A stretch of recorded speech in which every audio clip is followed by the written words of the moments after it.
Alright, James here.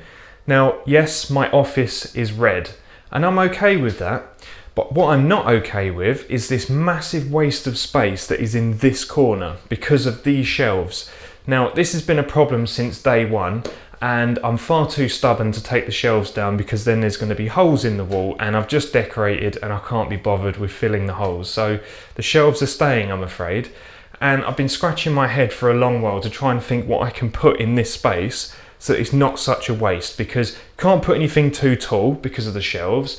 You can't put like a chair there because you're going to twat your head on the shelf every time you get up. So really I'm limited as to what I'm going to put there. So what I've decided is I'm actually going to put another desk here because I need a little bit more desk space. I've already got one big desk over there, but I'm going to put another one, and that will take care of this space, which really I can't put anything else there realistically. Now, I did have a look online for desks, you know, solid wood desks, and they were quite expensive, but more than the money thing, because I don't mind paying out for decent furniture. More than the money, it was just the fact that I could not find anything that would fit the size, because I was actually looking for a desk for there. And in the end, I gave up because it was either too big, too small, or just not the right shape. And I did what I usually do. If I can't buy it, make it yourself. So I custom made this desk, which goes in that space perfectly. And I think you'll agree it does fit there pretty nice. And I built this out of plywood. Yes, that is right, plywood. Just cheap, regular, exterior grade plywood. It's amazing what you can do with a bit of lacquer and sandpaper, isn't it? It looks quite nice. It was a bit of an experimental thing, and I think it's come out okay. So what I'm going to do is I'm going to build another desk to go in this space, and that will just give me a little bit more desk space. Now, what you must understand is that when I do paperwork, I am really messy. Okay, so I get books out, folders, papers everywhere, all over the desk. Then something happens, I walk away, another job comes in, and I get more folders and papers out. So I'm hoping if I've got more than one desk, I might be able to scatter the papers over one, and then if something else comes in and I have to do more paperwork, I can take it to the other desk and leave that how it is. And hopefully, no, it's not going to do anything at all, is it really? It's just going to give me more space to spread my crap. But there you go. It was a wishful thought, wasn't it? Now, this desk is also going to double up for another purpose. This is just an idea I had. I'm also going to put a monitor and a mouse and keyboard at this desk. So it's going to have another drawer on the bottom for the mouse and keyboard. But I'm not going to put another computer here. I mean, I've already got 5 in the house and an X hundred other devices that are running. I don't really want another computer running. So what I decided is I'm going to use this little box here. And basically this is just a KVM over network adapter. So I plug a mouse and keyboard into there and a monitor, and I plug that end into a network cable. And basically this allows me to connect to the KVM switch, which is in the server rack in the attic. And what it means is that I can pick up visual mouse and keyboard from that KVM to this monitor. So it means I can administer the server if I need to, I can view the CCTV if I need to, and also instead of having a computer, I can load one of the user accounts off my server and use that as a computer, because the server's on 24/7 anyway.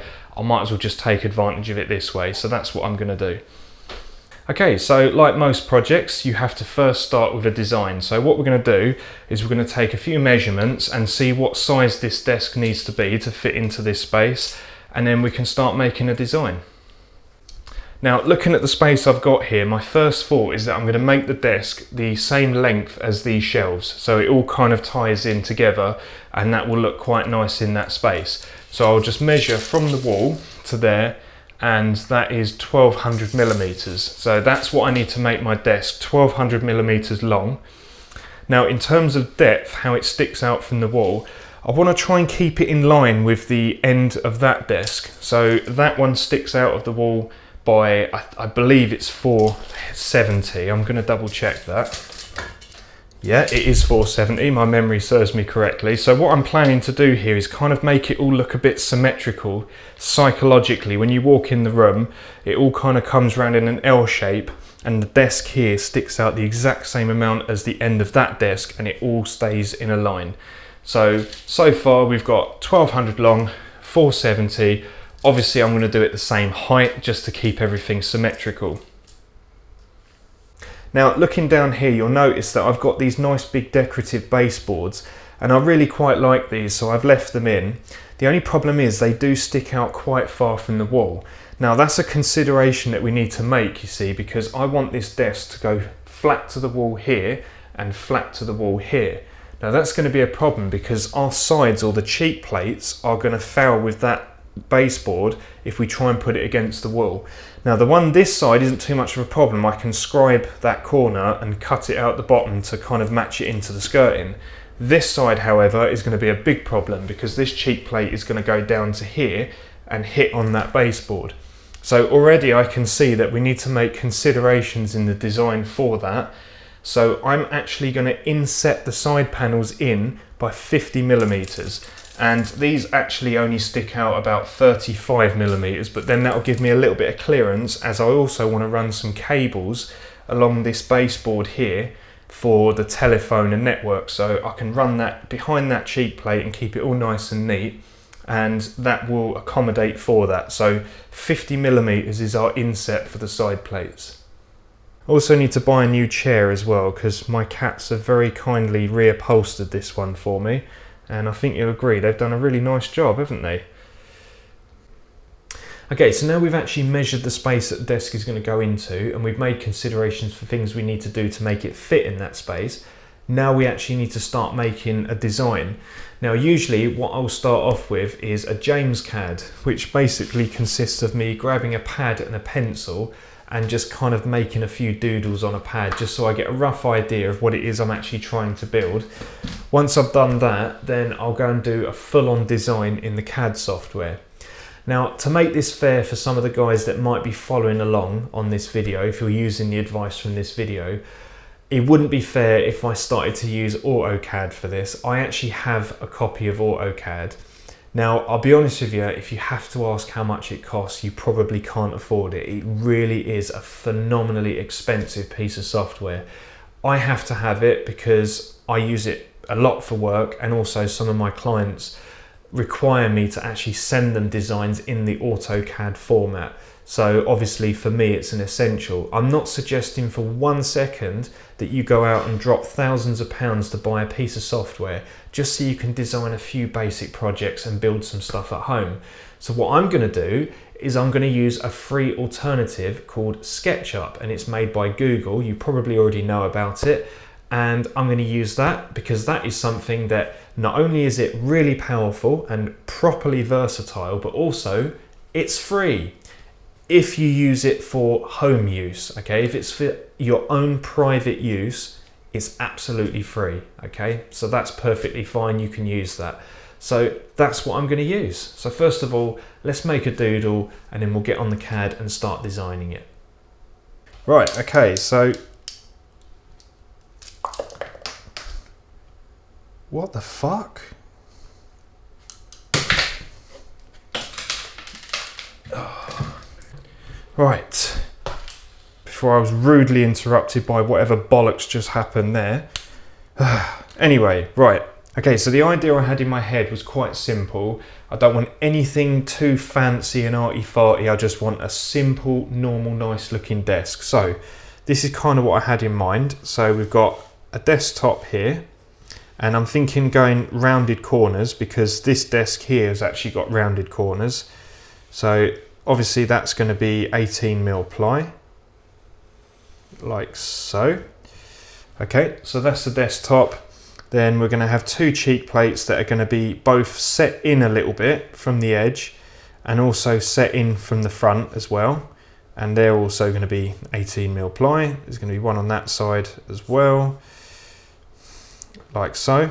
Then I'm going to have a little drawer underneath for the mouse and keyboard, like so. Okay, so that's quite a simple design.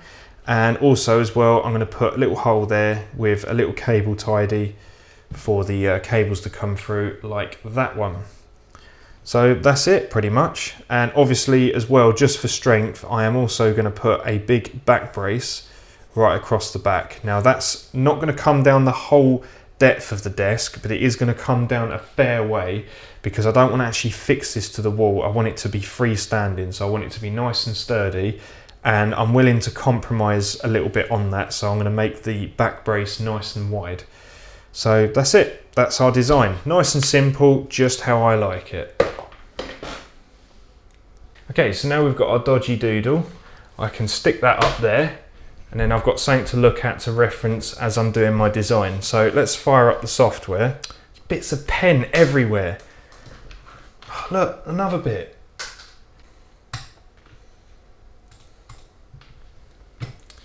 Right, let's get rid of the weird Stan Lee looking guy, because that's really annoying. Okay, blank canvas, let's get going. Now, CAD or computer aided design is used exclusively these days.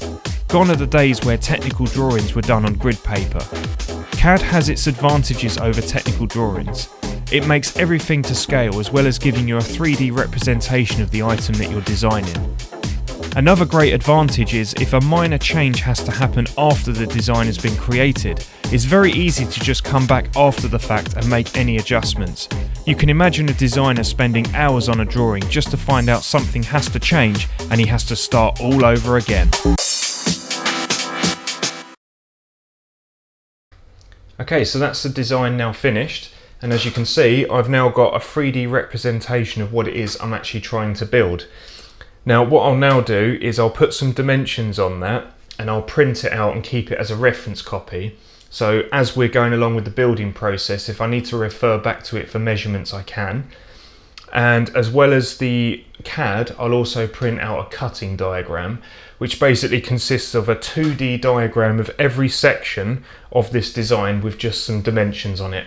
And that's essentially just like a glorified cutting list, so I can go over it and see which sections I've actually got to cut out.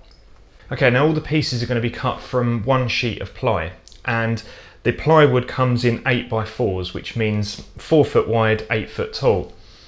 Now the 8x4 is actually a little bit of an old school thing, because of course the UK has actually been part of the metric system for a long time now, and the boards aren't actually 8x4, they're actually 24 40mm by 12 20mm. Now, metrically speaking, it's close enough to 8x4 that we just still call them 8x4 boards. Now, when you make your cuts out of the board, you need to be sensible when you actually mark out where you're cutting. You want to try and optimize the board so that you get the least wastage as possible, because you don't want to go wasting the material, because it's a waste of money, right? Now, the easiest way to do this is to actually draw the sheet out on a piece of paper and mark all of your measurements where they're going to come to on that sheet, and work out actually how much space you've got and how you can rearrange it. Now the problem with that is, unless you're very experienced at doing that, it will take you at least 5 or 6 goes before you actually find the best sort of configuration, because you'll keep thinking, no, that bit doesn't go there, so you'll move it around. So to save all the hassle and to save a lot of time, I'm actually going to use a piece of software which I have called MaxCut. And this is a fantastic piece of software. It basically enables me to put in a list of measurements. I can tell it what board I'm cutting it from, so an 8x4 sheet or a metric equivalent sheet. And I can optimize for either the least wastage, the least amount of cuts. It also accounts for the blade thickness, which you can actually program in. And you can get it to do lots of other things like calculate cost of materials, you can calculate where fixings are going. It's a really cool piece of software. So I'll show you actually how we use this, and at the end of it we're going to end up with something that is optimized, so we're going to get the least amount of waste. Okay, so this is the MaxCut software.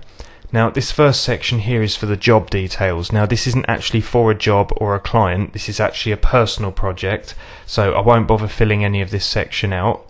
The next item across is the input items, and this is where you input all of your measurements. Now before we put in measurements, we just need to go to our materials, go to sheet, and check that we have an entry here for 8x4 sheet apply, which we have. So if we double click on that, we can see here 8x4, the length is 2440 by 1220 by 18mm, which is perfect. So that's our main board. So we'll save that and close that out. And first thing we need to do is start adding some dimensions. So we go up here to add, and we'll give our panel a name. So we'll call this one side panel, and we need to input some dimensions for this. So the length for this panel is 750, and the width of this is 440, and the quantity obviously 2 because we've got 2 side panels. And we select our panel material here, so we'll go to 8x4 ply, and all of this is for edging. We're not going to bother with edging because we're machining it, and that's pretty much all you need to do. So we'll click save, and that's one in there. So you can see we've got the name of it, side panel, the dimensions, and nothing under edging. You've also got holes and grooves and stuff for fixings, but we don't need to do any of that. So now all we need to do is just add all of our dimensions in. So I'll add the rest in. Okay, so all our dimensions are put in now, and all the panels have a name. So now we've done that, we can now click on optimize, and as you can see it says that all of our pieces can fit onto one board, which is great. That's what we were hoping, and is optimized to keep all of the wastage grouped down at the bottom. You can optimize it to do various different things, but I've optimized it to keep the wastage all as big panels preferably. Okay, so that's now done. So now all we have to do, all of our panels are named, which is quite nice. So we can now print this out. So we'll go to File and we'll go Print Report.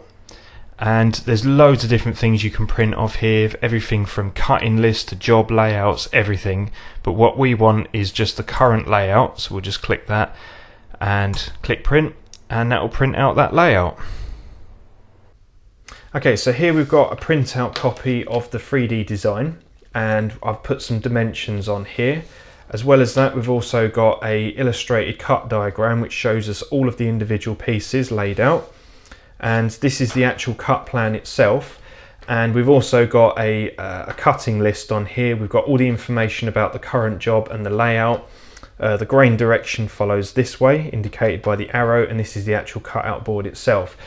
Now ordinarily these cuts would all be numbered, 1 to whatever, and it would show you which order to actually cut these out.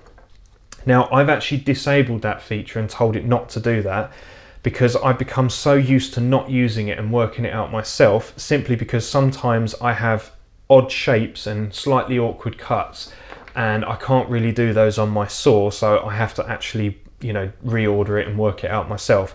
Now thankfully on this one there's nothing like that. This is all just normal straight square cuts, so this one's going to be nice and easy to work out. So basically we cut across the bottom there, and that frees up this bottom section here, which is spare.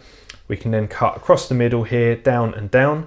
That's our 2 side panels, so that's them, and this piece here is spare. So we've got this piece and this piece. They're not technically classed as waste because they're not actually waste, they're just spare. And once we've done that, that frees up the whole top section. So we just simply cut down there, and we have our desktop and our back brace.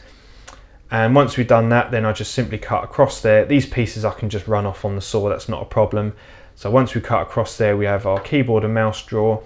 And as I cut these off, I will actually tick them off the cutting list as we go along. Okay, so once we cut all those out, we have obviously our diagram here, and that's all the pieces that we should end up with. Obviously 2 times those and 4 times those I've actually written on there, and basically that's the 3D design. So I'll actually take this out into the workshop with me so I can reference the dimensions on here when we come to actually cut out all the fixings and assemble the thing. And essentially that's hopefully what we should end up with. Obviously, give or take on the colour, it's a bit of a minging colour. Unfortunately, Google SketchUp doesn't have too many textures for wood grain. I'm used to using AutoCAD, which has thousands of textures of all different kinds, and it has hundreds of different styles of wood grain. But unfortunately with SketchUp, you kind of have to work with what you got. But you can download more, but to be honest, I very rarely use it. So it's fine. It gives me a rough idea. It's good enough for that. So yeah, that's what we want. Let's go and build it. Okay, so that's all the theory side of things done. We have our design, we've now got our cut plan. So now we can go out into the workshop and start using some power tools.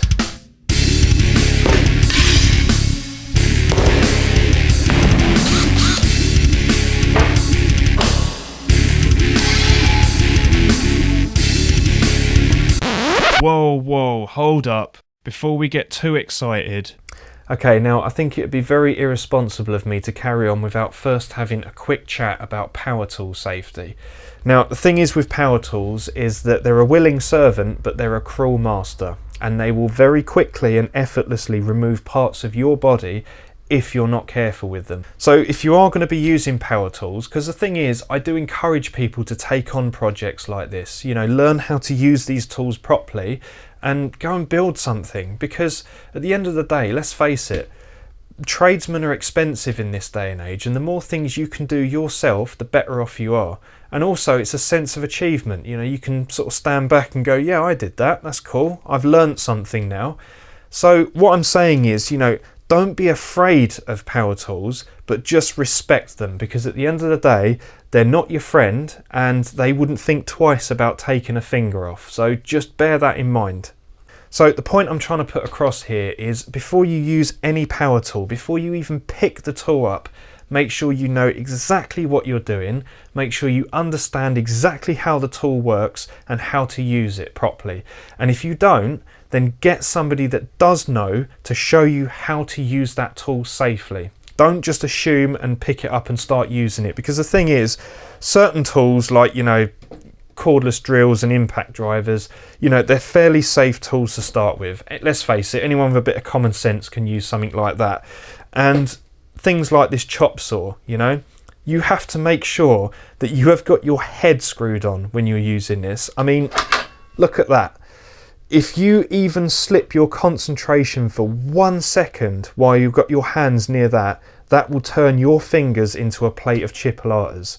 So what I'm saying is, make sure that you understand the risks before you even take anything on using these tools.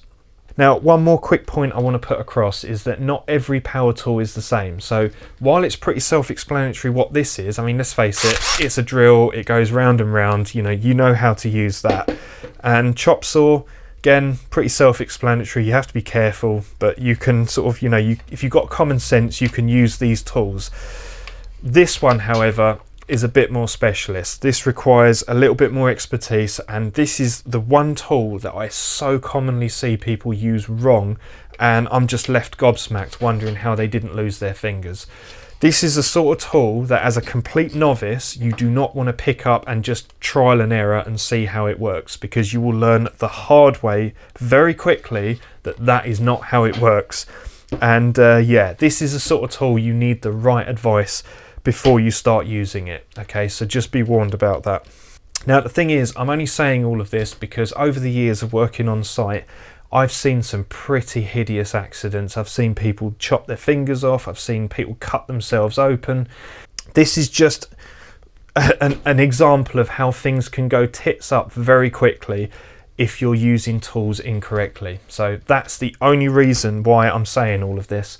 And the last thing is, before you use any power tools, make sure you wear the right safety equipment. So make sure you protect your eyes, pair of safety glasses. Norm Abraham would agree with me on that one. Now, I know a lot of people don't wear these because they think it makes them look like a dickhead, but let's face it, who's more of a dickhead? The guy who's wearing the safety glasses to protect his eyes, or the dickhead who's now blind because he didn't want to wear safety glasses because he thought it made him look like a dickhead? I think we all know the answer to that one. So you only get one pair of eyes, make sure you look after them. And like your eyes, you also only get one pair of ears. And once they're gone, they're gone. So make sure you wear these as well, because let's face it, power tools can be obnoxiously loud.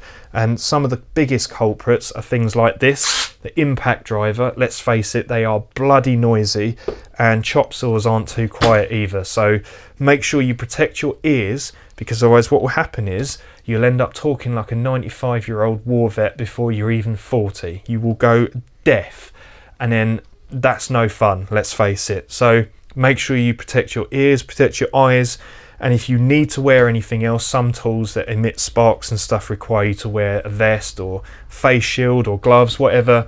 All I'm saying is make sure you wear the right safety gear when you use your power tools. So there you go. Hopefully you're going to follow all of that, and there's going to be no injuries as a result of my video, because let's face it, that is not fun. Right, now we can get back to the ridiculously over-exaggerated power tool excitement.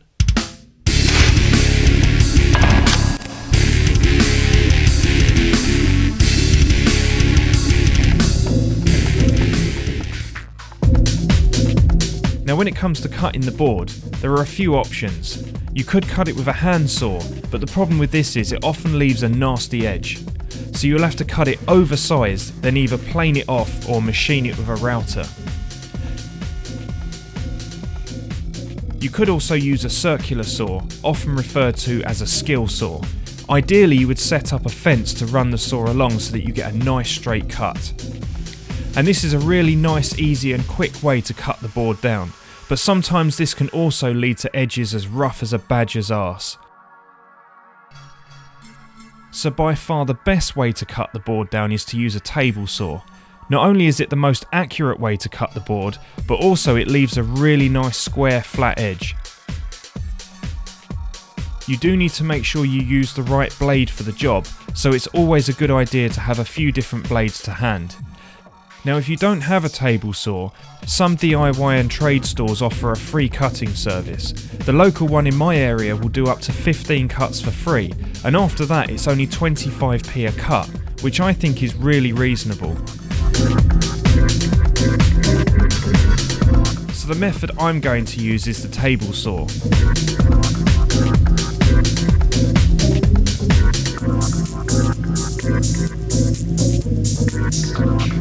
So the cuts I'm doing right now are for the runner beams, and one advantage you can see with using a table saw is making duplicate cuts. You can set the saw up once and very quickly run off multiple cuts. You can imagine if you were cutting this with a circular saw, you would have to keep moving your straight edge over each time and re-measure. It would be a lot more time consuming. And this is especially handy when you're cutting off thin rips. For example, in this case where I'm cutting off these battens. Cutting these by hand would be an absolute nightmare. I'm cutting these from some planks of European ash that I had left over from another project. I got these as offcuts for next to nothing because they were full of knots, but for what I'm using them for, that really doesn't matter.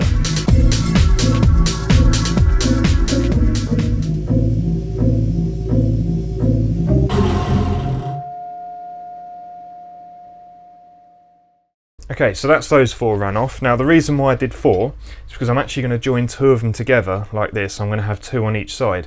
And the reason why I've done that is just purely for strength, okay, because I don't really want this drawer to be all sort of wobbly and floppy when you pull it in and out.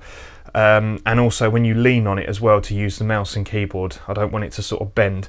And I think if I just use one piece, it's going to be a bit loose and flappy, and when you move the drawer in and out, it tends to move like that and it doesn't open and close properly and very smoothly, as it so often does with cheap nasty flat pack furniture. So I don't want that, so I'm going to join them together, make them nice and strong, and then it'll be nice and smooth when you pull it in and out, and when you lean on it, it won't feel like you're leaning on a jelly pudding.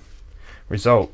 So to join these together, I'm just simply going to glue and pin these together. So I'll put a nice thin layer of glue, I'll clamp these together, and then I'll use some 35mm brads and nail this together, and that will be nice and strong once the glue goes off.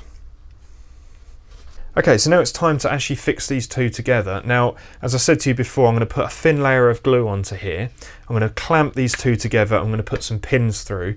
Now, I'm going to put the pins through only on this side. I'm going to refrain from putting anything on this side because this is the side that you see. This is the inside and you will not see this, so obviously that's where I want to put my pins. Now, another thing to bear in mind is when this goes together, I have to make sure and pay special attention to this top edge here. These 2 pieces have to be absolutely square and parallel on this top edge. I'm not too fussed about the ends because once this is glued up and dried, I'm actually going to go ahead and machine cut these 2 ends, and I've got 15mm to play with on that, so I can trim them off no problem. This top edge, however, needs to be absolutely flat and perfect, because when I biscuit that and fix it onto the bottom of the desktop, it can't be like that or like that. It has to be perfectly square, otherwise the drawer runners will not work properly. So that's one thing to consider. Now I'm going to fix this using these 18 gauge 32mm brad nails, and as you can see, obviously the length is 32mm. This is 18mm plywood, and as you can see, there's enough there that when it's buried below the surface, it will go through, but not all the way through and out the other side. So that's perfect. So I'm going to go ahead and load some of these into the gun, and then we can get and fix it. Now, before I actually pin this, one more consideration I need to make is that I need to keep the pins a little bit away from this top edge, because I actually want to biscuit this top edge, so I want to keep the pins about half the width of that biscuit away. Otherwise, when I come to actually cut that with my biscuit cutter, it's going to hit the pins and that's not going to be good. So I need to just remember and bear that in mind. Bottom doesn't matter too much, top, however, yeah, need to keep that away.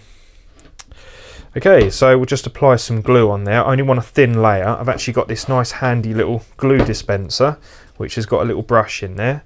So we can just apply the glue, but as I said, you need just a very thin layer. So I'm going to apply this with the brush and just spread it out nice and thin. There we go, a nice thin layer. You don't want a too thick layer of glue on here, because the first thing is the pieces don't go together very well and they tend to be a little bit floaty, and when you try and pin it, it won't stay still, and the other reason, obviously, it will squidge out and go everywhere and make a mess. So that's fine. Now, as I said to you before, I really want to make sure that this top edge is perfectly flat and parallel. So what I'm actually going to do, I'm going to put these clamps on, but before I tighten the clamps, I'm actually going to sit it flat on this piece of wood and make sure those two pieces are flat before I clamp them. And I don't need to clamp these too tight because I don't want to dent the surface of the wood. So that's fine, that will do. And again with this one, making sure that's nice and flat. Okay, so that top edge is nice and flat. So now I can go ahead and fix these two pieces together.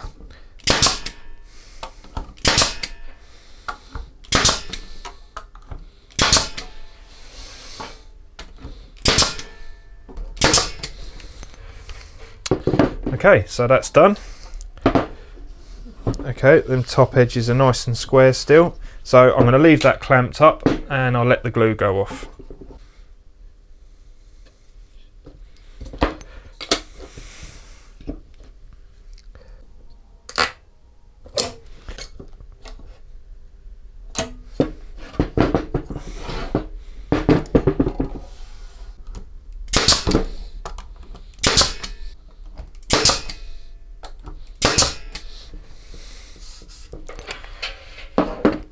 Okay, second one done, two down. So I'll leave these aside for the glue to dry off and we can move on.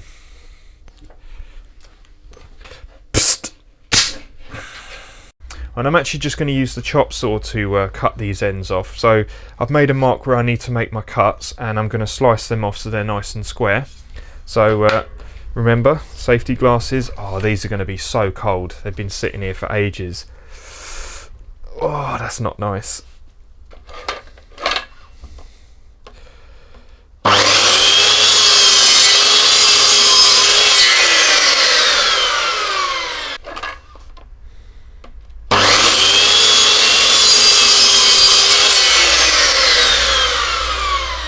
Okay, so while I'm at the chop saw, I'm actually going to cut all of these batten pieces to size now.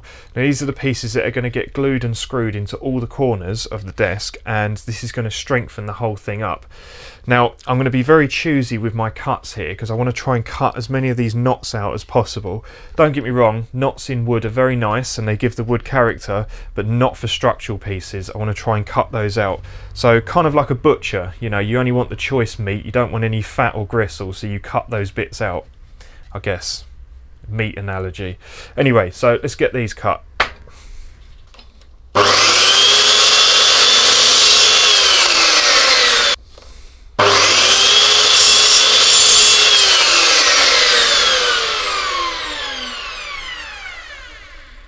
Okay, so that's those all cut to size. So now all I've got to do is just drill and countersink those ready for the screws, and then they're ready to get fixed on. I'm drilling the holes 0.5mm larger than the width of the screw, because I want the screw to pass through the batten easily so that the two parts pull together nicely without any gaps. Wow, isn't that a pain in the arse? Right, back in business. When countersinking these, I have to be careful and cut the countersink to a very specific depth. Too deep and the screw that I choose will end up being a really awkward size.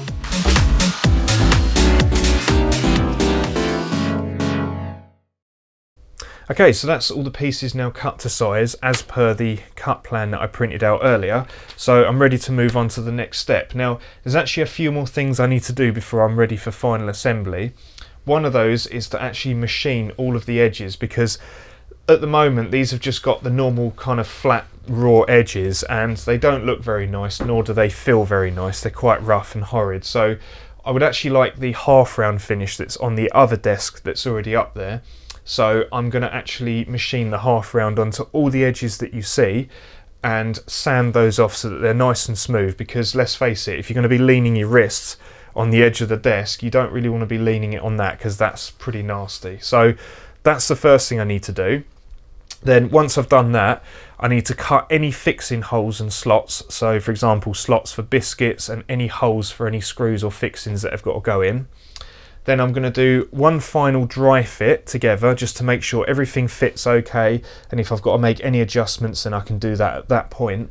And once I've done that, then I'm going to spray it. Now you're probably wondering why I'm spraying it before final assembly, and the reason being is simply because it's a lot easier to spray all of these panels when they're out flat like this. I can just lay them all out and just shoot the paint over the whole lot. It's just a lot easier than trying to get into all the little nooks and crannies of a fully assembled desk. So that's the reason why I'm doing that. So I'll spray it all first, and then finally final assembly, and it's all ready to go together. So let's crack on. Okay, so to machine all of these half rounds into the edges, I need to pick an appropriate cutter. Now I've got one in here which I used for the other desk, which I think is this one, and this is just a basic 14mm half round profile cutter. Now I'm going to stick with the simple half round for this one because it's in the same room as the other one and I want it to be in keeping. I mean, I've got all kinds of shape cutters in here and a load up there as well, so I could probably go for a different shape, but in this case I think I'm just going to keep it simple and go for the half round. Now I'm not going to use the big router for this because it's a little bit too big and cumbersome, and let's face it, it's way overkill for this. This is a basic light duty task. So for this one I'm going to use my little trimmer because this is absolutely ideal for small lightweight tasks like this. So that's what I'm going to do. I'll put that into there and then we'll get and machine these edges. Okay, so now it's time to set up the depth of the cutter. Now this needs to be set pretty precisely because I'm going to machine this corner, then we're going to flip the material over and then machine the other corner. And if this isn't set up exact, then you'll end up with an uneven half round, which is obviously not good. So the way to set this is the very tip of the cutter there, the very end of the cutter just above the bearing, has to be 2.5mm above the center line of the material. So I've got my combination square here, so if I bring this in, you can see there I've got the measurement set on there. So if I just hold that up to the cutter, you can see that's actually, it's about 1.5 mm out, so I need to just drop that cutter down by about 1.5 mm. And I've got some measurements on the side of this trimmer, so I can actually just drop that down just a little bit there. And if I just retest that, and there you go, you can see the tip of the ruler there is literally just at the tip of that cutter. So that's now perfect. But before I try it on the material, I'm actually going to try this on a scrap piece first and then see if this is all set up. And if it's set up correctly, I can lock it in and we can get going cutting it.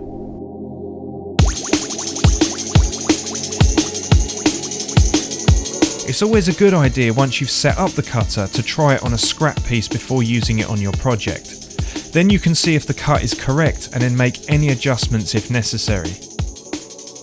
Yeah, that's come out really nice. I'm happy with that. Brilliant. So we'll move on with that. One thing you have to be careful of when using a trimmer like this is that the base of the trimmer is not very wide, so you could easily tilt the tool, which would take gouges out of the edges of the wood. So it's important to make sure that you keep even downward pressure on the base of the tool, as well as maintaining a constant speed when running along with the tool. Never force the tool, and make sure that you're not trying to remove too much material in one go. Make multiple passes if you have to.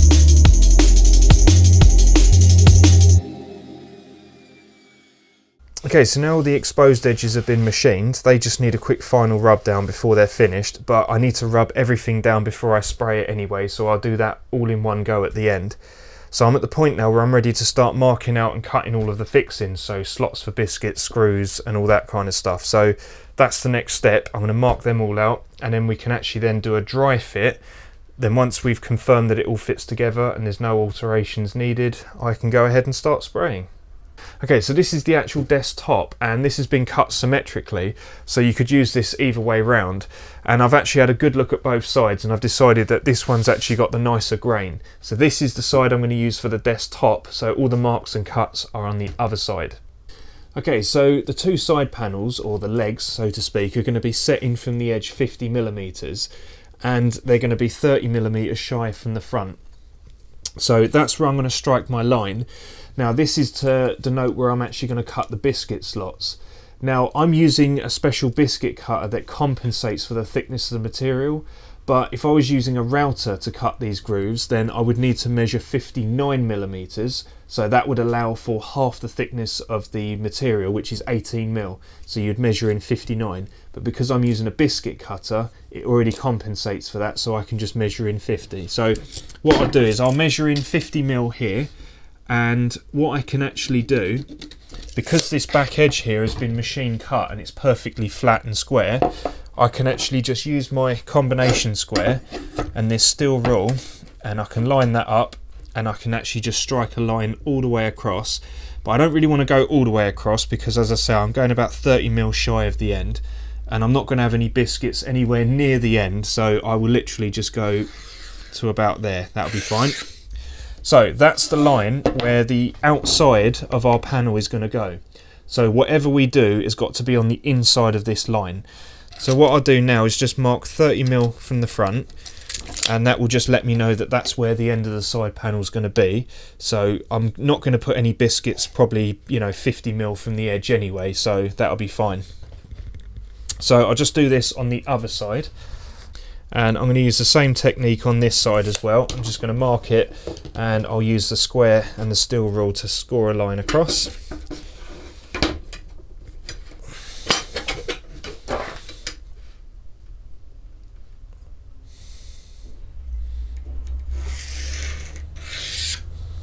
Right, so that's those two marked. Now there is also going to be a line of biscuits along the back here for the back brace, but I don't need to strike a line across for that because the biscuit has got a fence on it, so I can just put the fence of the biscuit against there, and it will automatically centre the biscuit slot in the centre of the 18mm material at the back. So that's fine, I don't need to do that. The side panels are going right to the back, so I don't need to worry about any clearance issues at the back here. I can keep the biscuits 40mm in, 40mm in, and one in the middle. Okay, so the biscuits I'm using here are 60mm long, and I want to bring them in 40mm from the edge. So what I'll do, I'll leave a mark here at 70mm, which will be the centre of the biscuit, and I'll use the 100mm mark on my tape measure on that mark that I made there, which was 30mm in from the edge, which is where the end of the panel will end up. And I'll simply just measure in 170, but really I'm only measuring in 70 because 100mm is there, so we'll mark that one. That's our end one, and what we'll do between that point and that point, minus the 30mm overall, is 440mm, so I'll simply just measure in 220mm, and that'll be dead in the centre there. So that's where our three biscuits are going to go. So what I'll now do is I'll mark the same thing on the other side. I'll mark out these back ones, and I'm going to mark all of the biscuit slots up, and then I'll go around and cut them all in one go. Now when I come to actually cut these, what I will actually do is I've got this clamp on straight edge here, so I can literally just line that up with the line that we've just made on here, and I can then clamp that down. That stays on there, and what I then do is I'll remove the fence off of the biscuit cutter, and then I can run the biscuit cutter along that straight edge and cut the biscuit slots out like that. Okay, so now what I need to do is transfer those marks onto this end panel. So 70mm in there, 70mm in there, and 220mm there to the centre. And that's it. So we're going to cut the biscuits obviously in the end of this panel, so I will simply line the fence up with these marks, and then we can cut the biscuits into the end. Okay, so now I need to mark out where the biscuits are going in the back brace panel, and this is going to tie in with the side panel, so I also need to mark that one as well. So I'm going to do the same as I did on the other one, so I'm going to go 70 in that side and 70 in that side, so I can get 2 biscuits in this end panel, which I was hoping. And now I need to transfer those marks over to here.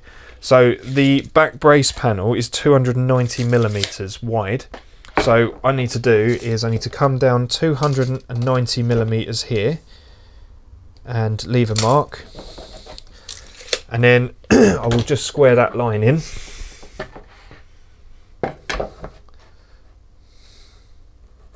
Okay, so I've got a square line there, and I'm now going to measure 70 mil from the top,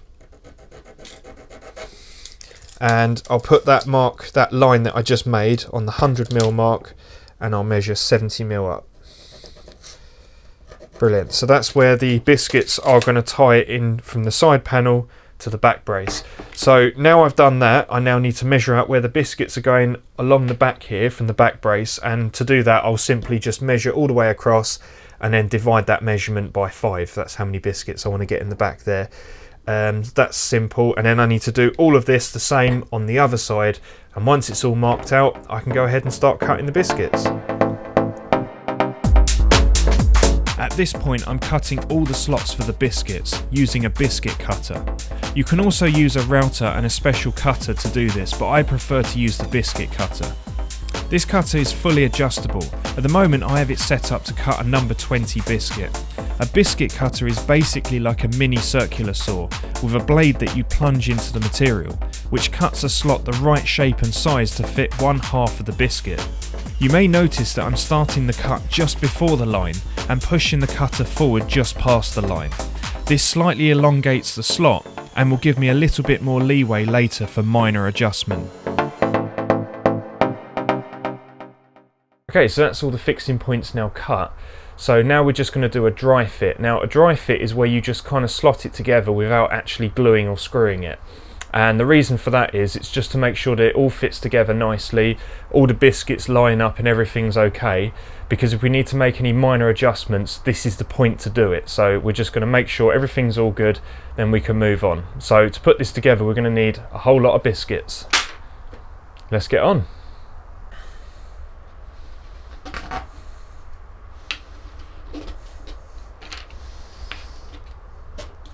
Okay, so I think the easiest way to assemble this, if I put one side on first, then the back brace, and the second side should be able to go in at a slight angle and then slot in.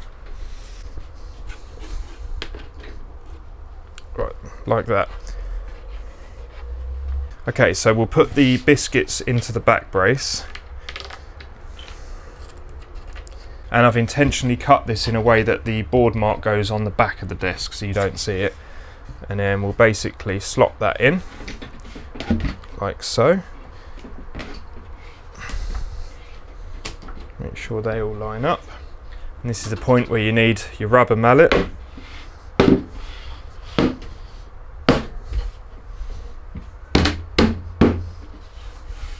That's good, that's all nice and square. And then we'll pop the other side in at a slight angle, push that down, and then push the biscuits into the back brace. Okay, nice, that all goes together nicely, all the edges meet up. So one last check just to make sure it's all nice and square. I'll just use my square here just to make sure that's all good. You can actually tell, believe it or not, if you get the handle of the square and hold that against one edge and you slide it up and let the blade of the square touch the other edge, it should just make a single noise, like a t sound. You listen, that's the noise it should make. If it does this, that's not square, okay, because it's making contact with one surface then the other, and you can then see that it's not actually square. But this one, nice and square, so that's good. I'll just check the other sides, and that's nice. So brilliant, we're all good. So now I'm going to disassemble this, take the biscuits out, and then we can go ahead and prep it ready for spraying. Okay, so now it's time to do the prep work before we spray. Now the prep work basically involves rubbing the whole thing down lightly with 320 grit sandpaper, and that will not only make the surface nice and smooth, but also it will key the surface ready to accept the base coat. So we'll just do that now. What, you don't think I was going to do all this by hand, do you? Sod that. Okay, so now we're at the stage where we're actually ready to start spraying. Now this is a two-step process. So first of all, we're going to shoot down a coat of this 9004 pre-catalyst base coat, and we leave that for about 15-20 minutes to dry. Then we do 2 coats of the top coat, and the top coat in this case is a 9103 pre-catalyst lacquer. And I've gone for a 10% sheen with this lacquer because I want it enough to sort of bring the grain out, but I don't want it too shiny. I don't want it like that really kind of high gloss finish, because in my opinion, I think that looks really cheap and tacky. So I've gone for a 10% sheen. Now, as I mentioned before, these are actually pre-catalyst products. Now, if they weren't, then we would need to add this stuff, which is a catalyst. But because these are cellulose based, we don't need to add that. We do, however, need to thin these products down to make them sprayable. And to do that, we're going to use hydrocarbon-free cellulose thinners. And we need to thin the base coat down 20% by volume and the top coat 10% by volume. Now, you can also put down a colour on here before you do all of this, and I actually made another one of these for a friend of mine, and he lives in the countryside in a nice little cottage, and he's got nice sort of exposed oak beams and stuff, and I actually sprayed his one with this stuff, and this is New Rosewood, and this is a lovely colour. It's like a really sort of deep red, and it really brings the grain out, and it looks fantastic. And I'll be honest with you, I'd really love to spray mine with this, but unfortunately I'm going to have to go with the modern look because it just will not suit the space that it's going to go in, so I can't really use that this time. But I may make another one in the future and I'll spray this up and I'll show you what it looks like, because it looks absolutely amazing. Okay, so to spray these on, I'm going to use my gravity feed gun for this. Now, I find personally that the hydrocarbon-free products actually work a little bit better in the gravity feed gun. They're a bit less volatile than the old ones. That's my opinion. I mean, your mileage may vary on that. And because this is all going to be panel form, we're just going to spray it as panels, I can get away with just using this gun. Now, if I was spraying this as a ready assembled unit, then I would also fill up this gun, which is a nice little gravity feed gun, and I can get in all the little tight corners and nooks and crannies with that. That's quite nice. Other than that, the other alternative is the siphon fed gun. Whichever one works for you. Personally, I'm going to use the gravity gun, but you could also use this. It'll work just as well, but it does depend on the product that you're spraying on. Okay, so mixing up chemicals, obviously you need to wear gloves. That's very important. You don't really want to get this stuff on your skin. You definitely need to protect your eyes, because you definitely don't want to get this stuff in your eyes. And when I'm spraying, I'm going to be using a respirator, and I'm also going to put some overalls on because I don't really want to get my clothes covered in this stuff. Now, I'm actually going to spray this outside, and that is not ideal, to be honest with you. You should be doing this in a spray booth, but I don't really want to be doing it in here because I don't want to slaughter everything with paint. So I'm going to use Nature's spray booth outside. I've done it many times in the past. Personally, I've never had an issue with it. I know some people are going to leave comments and say you shouldn't be spraying outside, but I've never had a problem, so that's what I'm going to do. Now, before we actually spray the wood, what we need to do is actually wipe over it thoroughly with a tack cloth before you actually spray it, because if there's any fine dust on the surface, which there is going to be because we've actually rubbed these down beforehand, when you spray this base coat on, this will actually seal all the dust into the surface, and it will just look and feel absolutely awful. So preparation before you actually do this, make sure you thoroughly clean all the panels before you spray them, and you'll end up with a top quality finish. Otherwise you'll just end up spoiling it, and it's a waste of product because you'll have to sand it all off and start again, and you'll be absolutely gutted. So make sure preparation is key.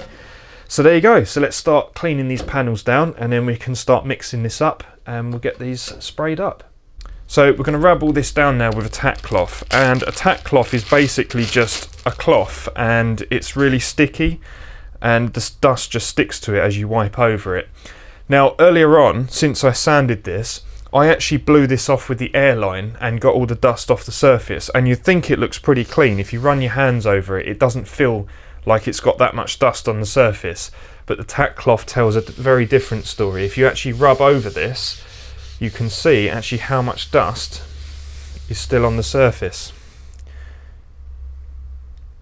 Okay, so now we're going to mix up a batch of base coat, and I've got a container here to mix it up in. Now this container can hold 600 millilitres, and I'd get a measuring cup and a calculator and work it out and blah blah blah, but to save time I've done all that in advance. So I've got two sticks here, one's got 20%, one's got 10%, and you can see there's two little lines that have been sawn into that. So all I literally have to do now is plonk that down into there and fill up to the first line with the base coat and the second line with the thinners.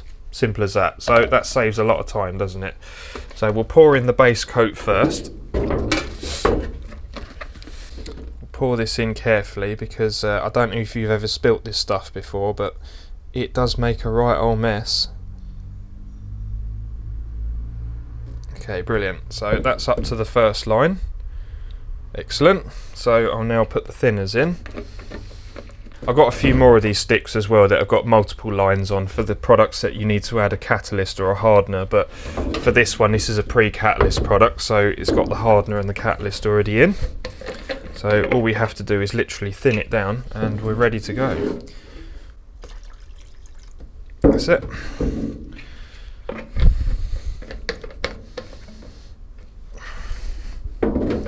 Excellent. Okay, so now we just got to give that a really thorough mix, make sure there's no lumps.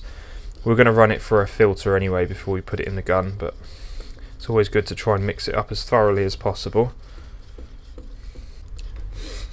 Oh, I do like the smell of that thinners. It's really bad, you shouldn't sniff it, but it smells like pear drops. It smells really nice. Right, okay, that should do ya. Excellent, let's get it in the gun. Alright, okay. I always like to put it through a filter just to get any lumps out, or if there's any dirt in there. You never know, I mean this pot's been laying around, it could have sawdust or anything in there. Okay.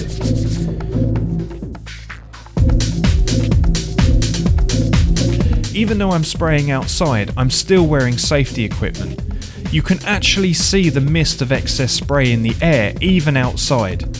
Apart from the obvious like a respirator and safety glasses, you want to cover as much of the skin as possible, hence the overalls.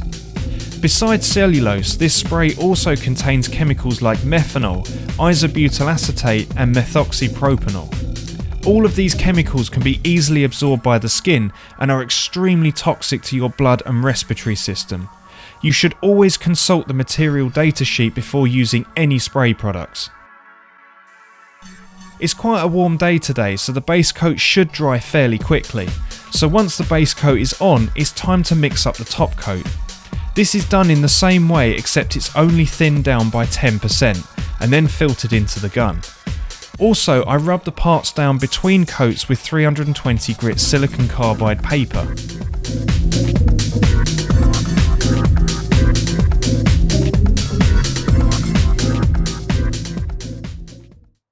Okay, so that's all sprayed up and looking rather nice. So now it's time for final assembly. Now I've got all the bits together that I need to actually assemble it. So I have my battens, got some biscuits, wood glue, and I've got my runners. These are nice good heavy duty runners. So all we need now is just to select some appropriate screws for these battens. So we'll go over to the screw cupboard and select those now. Okay, so we need a box of 35 number 4s, which we have there. That's those, and also a box of 40 by number 4s. Where are we?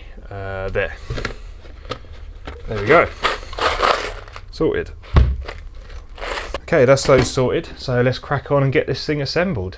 Now, when it comes to screwing these battens on, I'm afraid, guys, this is an impact-free zone. Now, as much as I love impact drivers, these things are far too aggressive, and this is quite delicate. And I don't want to go accidentally putting a screw right through the surface of the desktop, because at this point that would be absolutely tragic and yeah, really not needed. So that is well out the question. Unfortunately, it might even be a little bit awkward with a regular combi drill, because you've got to get right into a corner to put the screw in, and these things are quite big and bulky. So the ideal tool for this job is something like one of these little compact drill drivers. Now these are small, lightweight, and they're not very powerful, but they're ideal for small lightweight tasks like this. This is light duty stuff, so you need a light duty tool for the job. So this is what I'm going to use. Right, now I'm actually going to start by putting this back brace panel on first. Now I've drawn a mark on this side so I know how to line the end of it up to make sure that it's perfectly in the centre and it's going to line up correctly. So first of all, I'll start by putting the glue onto some biscuits and get those put into the slot. Now when you're gluing up the biscuits, only glue up half the biscuit first, the half that you're going to put into the slot, and don't do this half yet, because otherwise by the time you glue this up, this will start to swell up and you'll find it very difficult to actually get this to sit and go together. So I'll just apply the glue along the back here. Now you don't need a lot of glue. A lot of people make that mistake where they lacquer it on. You only need a thin layer of glue. Okay, brilliant, that's that glued up. So now I'll just put a little bit of glue on the top of the biscuits, not too much. Okay, that's done. So now we'll just push that into place.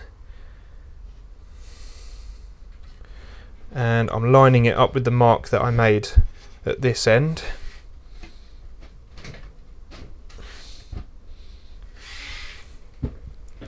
Okay, and I've got a rubber mallet to make sure that goes together. Right, I'm actually going to put a couple of clamps on here just to push this down firmly so that the joint closes up really tight before I put the battens on. Now I'm going to put a little biscuit on top there just to protect the surface. I don't want to damage it with the clamp.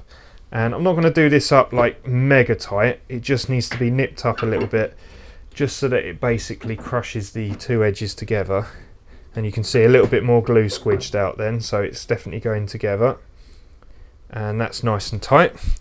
Well, now that's clamped down, I can start to put the battens in. Now I'm just going to double check my alignment at this side, and I'm actually going to put the panel in place. Okay, now it needs to come over a tiny bit, so what I'll do, I'll just go to this end, I'll get my rubber mallet and I'll just give it a quick little tap, just like that.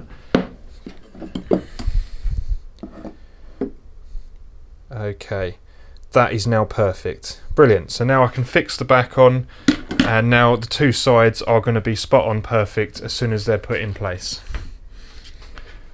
Now fixing these battens down, we're just going to put a little bit of glue on the two mating surfaces, put that in and make sure that's aligned up, and then we can go ahead and put the screws in.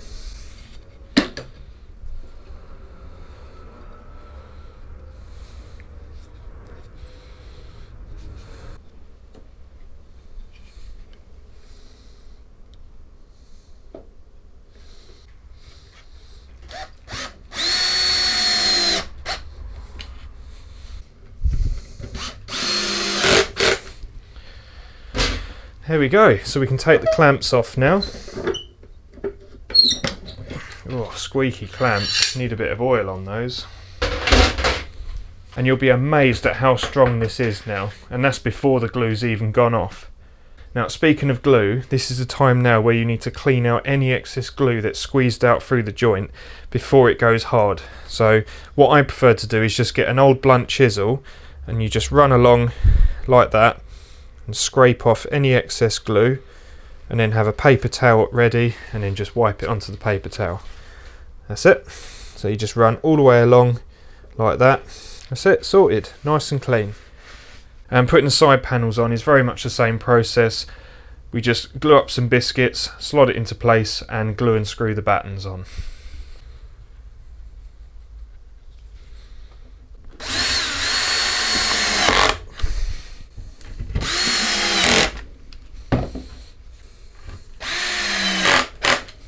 Right, that's it, sorted. And again, that is really nice and strong.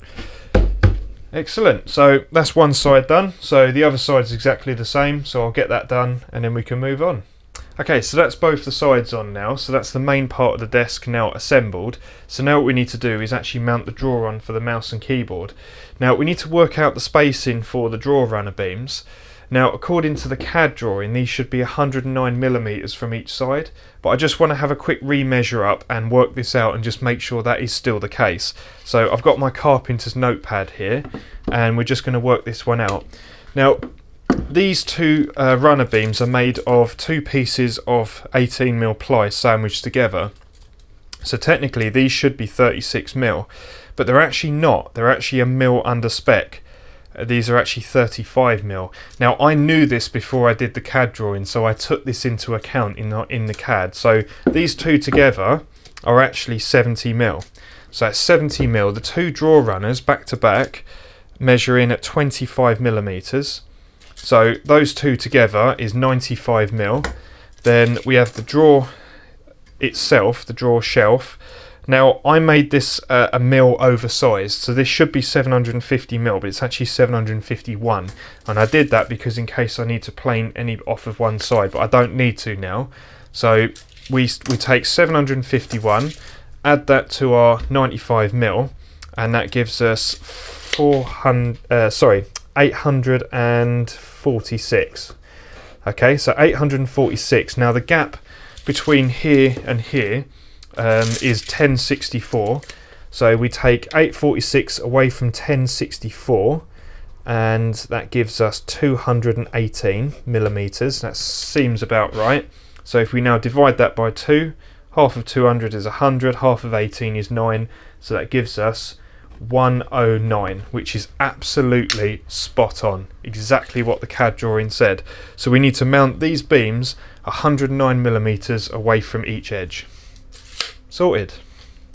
Okay, so I've made a mark now, 109mm from the inside of this cheek plate. So what I'm going to do now is just square a line across there towards the back. And then all I simply do is take the runner beam, go right to the back, line it up with that line, and then I can go ahead and square it up so I know that it's sitting nice and square, and then I can go ahead and fix my batten on.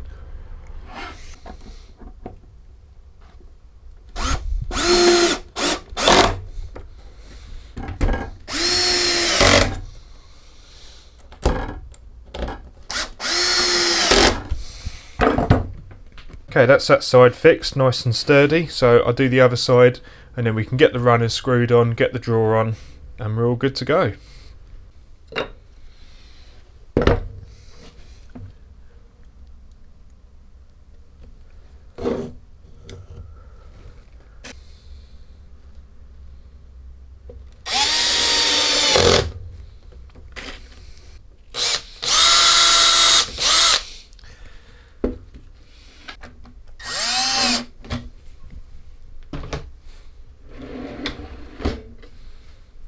Okay, so that's the desk now standing on its own 2 feet. It's a bit wibbly wobbly because the floor out here isn't particularly level, it's a hard concrete floor.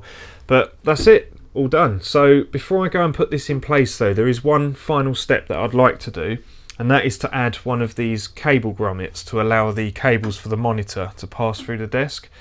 Now the problem is with these is they're sometimes a little bit of a pain in the arse because that isn't particularly a standard size usually, and they don't actually make a hole saw specifically for these. Now if you buy one of the more expensive ones, they usually come with a hole saw. Unfortunately this is just a cheapy one I brought online, so it doesn't.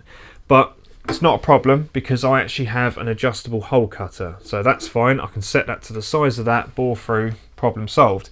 Now the thing is, I can't just go ahead and put this right in the corner as I would like to have done, because I've got the inset cheek plate that runs along here, and also I've got the rail for the drawer runner that runs here. So I've actually got a very, very tight tolerance here, a very specific space that this has to go into. And if I drill this hole either, 10mm too far this way or this way, then that's not going to work. So I have to make sure I cut this hole really, really accurately. Now, thankfully, I made a note of the measurements from the CAD drawing, so all I have to do is recall those measurements and then I can mark it onto here, and hopefully, fingers crossed, I should be right in the ballpark and that should go straight in. So let's see how successful I am with that, and this could make or break this desk. I could completely ruin it now and put a hole in it, but let's think positive and that won't happen. Okay, that's all marked up, so there's an X there.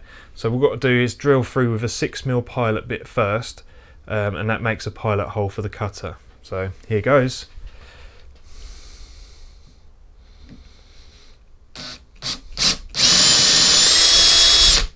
Right, no turning back now. Okay, now with these cutters, what you need to do is you need to go through nice and slowly to start with, really slow. Once you get about halfway through, you can speed up a little bit. But really the key is with this, don't rush it. Don't try and bore through straight away, because it will all go completely wrong. So nice and slow.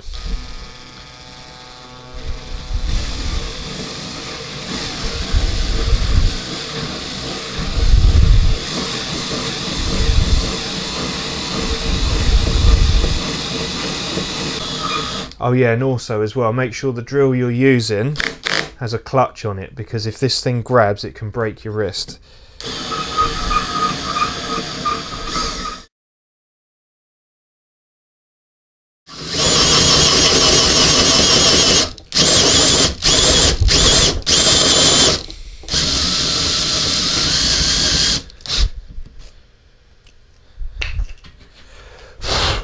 There we go, we're through.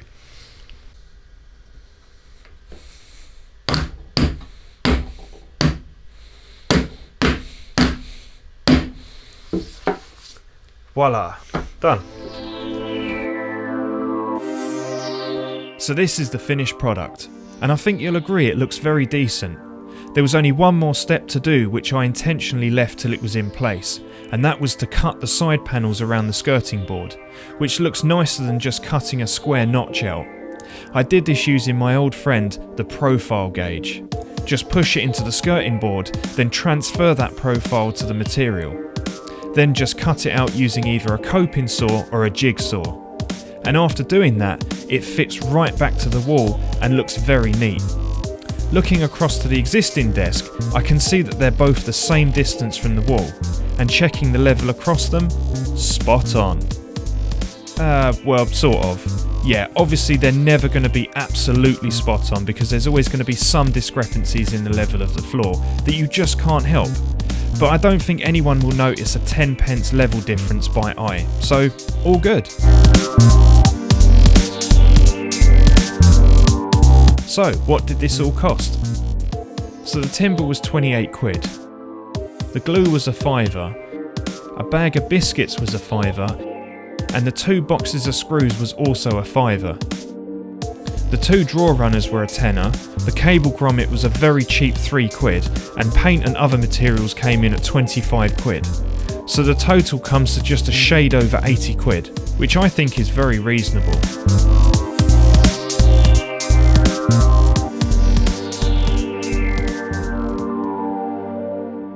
So there you go, I've got a very sturdy, solid, functional desk. It looks great, fits the purpose, and as a bonus, it didn't break the bank. Just under 100 quid, I think that's very reasonable. I think that's a bargain actually, if you ask me, for a desk this size.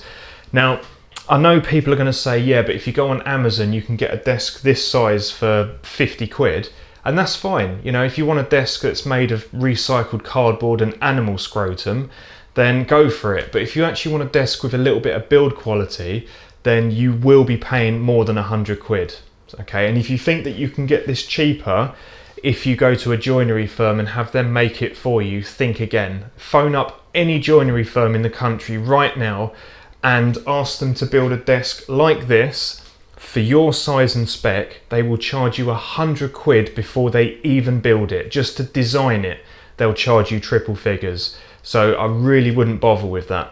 But as I say, I've got a desk here, didn't break the bank, it didn't take me long to build, and as you can see, I'm making good use of it already, spreading all my paperwork and crap all over it. But unfortunately, that's how I roll.